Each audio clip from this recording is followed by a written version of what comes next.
प्रभात साथियों, आइए बात करते हैं। आज एक पॉइंट है योजना में कौन सी योजना की बात करेंगे हम लोग? विश्वकर्मा योजना की।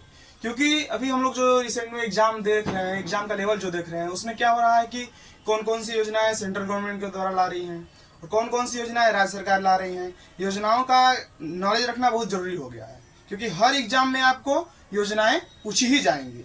इसी तरह हम आज विश्वकर्मा योजना के बारे में पूरी जानकारी आप लोगों को देंगे, तो हमारे साथ बने रहें। आइए बात करते हैं विश्वकर्मा योजना के बारे में।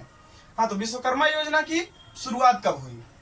अगर हम बात करें कि विश्वकर्मा योजना की शुरुआत कब हुई, तो यह शुरुआत हुआ था 17 सितंबर 2023 को। जैसे कि हम लोग जानते हैं कि 17 सितंबर को ही हम लोग विश्वकर्मा जी का दिवस मनाते हैं या विश्वकर्मा पूजा मनाते हैं, जिस दिन शिल्पकार लोग, कारीगर लोग अपने मशीनों का, अपने उपकरणों का पूजा करते हैं।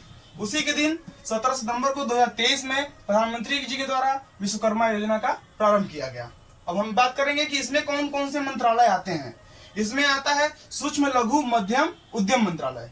पहला मंत्रालय तो आता है सूक्ष्म लघु मध्यम उद्यम मंत्रालय, और दूसरा अगर बात करें तो दूसरा मंत्रालय जो है वो है कौशल विकास एवं उद्यमशीलता मंत्रालय। अब दो मंत्रालय तो ये हो गए, और तीसरा मंत्रालय जो सबसे महत्वपूर्ण है, क्योंकि फंडिंग तो चाहिए ही, फंडिंग के लिए इसमें वित्त मंत्रालय भी इन्वॉल्व है। ठीक, तो अगर बात करें कि ये योजना किसकी है, क्योंकि योजनाएं दो प्रकार की होती हैं, या तो फिर होगी वो सेंट्रल गवर्नमेंट की, या फिर होगी वो स्टेट गवर्नमेंट की या राज्य सरकार की। यह जो योजना है यह केंद्र सरकार द्वारा पोषित की गई है। यह एक केंद्रीय योजना है। इस योजना में होता है कि कितने व्यवसायों को इसमें शामिल किया गया है, तो इसमें अभी 18 जो व्यवसाय हैं उनको इस योजना में शामिल किया है। जो 18 व्यवसाय हैं उसमें कार्य करने वाले लोगों को विश्वकर्मा योजना का लाभ मिलेगा। इसके लिए हम लोगों को बजट कितना अलॉट हुआ है, यह एग्जाम में पूछता है कि इसके लिए किसी भी योजना के लिए कितना बजट दिया गया। हम आपको बता दें कि विश्वकर्मा योजना के बजट के लिए हमें 13,000 करोड़ रुपए का इन्वेस्ट किया गया है। मतलब 13,000 करोड़ रुपए विश्वकर्मा योजना के लिए अलॉट किए गए हैं। और योजना वर्ष कब की है, मतलब यह कितने वर्षों तक चलेगी? यह चलेगी आपकी 5 वर्षों तक। यह जो है 5 वर्षों के लिए लाई गई है।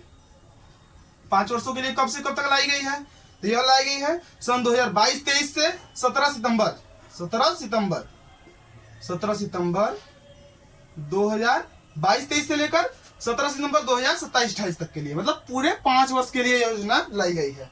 अब हम बात करेंगे इसकी थीम क्या क्या है, क्योंकि पेपर में या तो फिर पूछेगा कि प्रारंभ कब हुआ था, इसमें मंत्रालय कौन कौन से हैं, यह योजना किसके द्वारा लाई गई है, इसमें कितने व्यवसायों को जोड़ा गया है, या फिर पूछ देगा बजट क्या है, या योजना वर्ष पूछ देता है, क्योंकि योजना वर्ष भी पूछता है कितने वर्ष के लिए लाया गया। फिलहाल तो 5 वर्ष के लिए लाया गया है। और फिर इसकी थीम क्या है, यह थीम जो है बहुत महत्वपूर्ण है, क्योंकि ये हमेशा अक्सर एग्जाम में पूछता है कि किसी भी योजना का जो है उसका थीम क्या है। हम अगर आज बात करें विश्वकर्मा योजना की थीम की, विश्वकर्मा योजना की जो थीम है वो है सम्मान है, उसके बाद समृद्धि है, उसके बाद सामर्थ्य। पहला सम्मान, दूसरा समृद्धि, तीसरा सामर्थ्य। अब हम बात करेंगे संचालन कौन करेगा और नोडल कौन करेगा। नोडल और संचालन के लिए सूक्ष्म लघु एवं मध्यम उद्यम मंत्रालय को यह जिम्मेदारी सौंपी गई है। आपको बता दें कि इसका जो संचालन और नोडल कार्य जो करेगा वो एमएसएमई करेगा।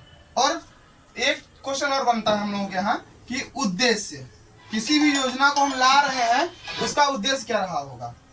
उद्देश्य उसका क्या है? विश्वकर्मा के रूप में मान्यता प्राप्त करना। विश्वकर्मा के रूप में किसको मान्यता देंगे, अब ये बताइए? जो इन कार्यों में लिप्त रहेगा, शिल्पकार हुए, कारीगर हुए, उन लोगों को विश्वकर्मा के रूप में मान्यता प्रदान करना। और फिर क्या हुआ, उन कारीगरों को कौशल एवं प्रशिक्षण प्रदान करना। उन लोगों को प्रशिक्षण देंगे, उन लोगों में जो कमियां हैं उनको दूर करके उनके टैलेंट को और निखारा जाएगा इस योजना के माध्यम से।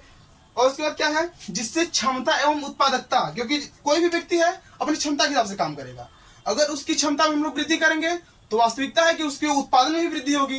अगर उत्पादन में वृद्धि होगी तो हमारा देश और संपन्न होगा। इसलिए क्या कहा गया है कि विश्वकर्मा के रूप में पहले उनको मान्यता प्राप्त किया जाएगा, उसके कौशल एवं प्रशिक्षण प्रदान किया जाएगा उन लोगों को, कारीगरों को, शिल्पकारों को। और उसका क्या होगा, उनके क्षमता एवं उत्पादकता में वृद्धि की जा सके। यह उसका रहा उद्देश्य रहा।